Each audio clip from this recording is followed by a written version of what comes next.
Is the most disrespectful experience you've ever had as a guest? I once attended a housewarming party hosted by a friend of a friend who had just bought a new house with her newlywed husband.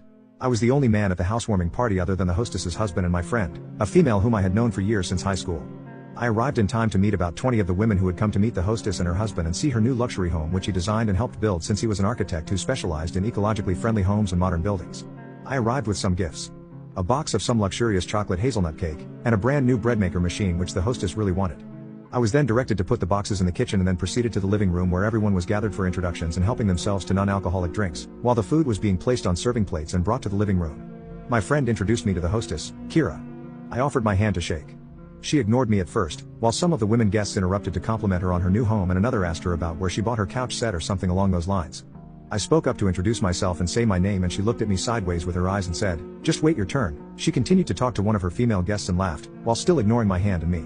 Without even being introduced or shaking hands with Kira, my friend and I just walked over to our spot in the living room while she apologized for her, saying that she's probably been very busy setting up her new home and she'll have time to talk to everyone later on. After a few minutes of chatting, Kira's husband, a very nice and quiet shy man, tapped his glass with a spoon like a bell to get started. We all bowed our heads together in prayer and blessed the housewarming party and all who came and brought gifts. Then Kira started her speeches and announcements and each guest had a chance to introduce herself and say one interesting fact about herself.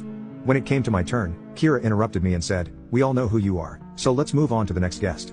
She introduced herself before I could even finish saying my name. I stood there speechless but just smiled, not knowing what to say. My friend who brought me just held my hand and smiled at me as if to calm me from being angry.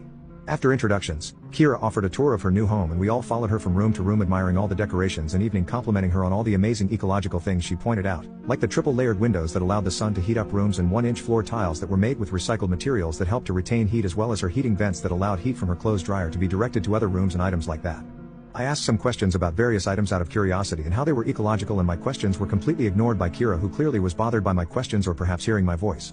When I asked about what certain switches were for and other details, Kira politely reprimanded me, saying, "Don't touch anything," which she repeated again when she showed her gray water recycling system for the toilets and for use in their garden and greenhouse room that held many plants and had an indoor bed of vegetables growing under a large slanted window which made up much of that room's wall that allowed sunlight in. Kira's husband quietly told me about what some of the switches were for and I was impressed by the ecological alternatives and money and energy saving benefits with everything in the house.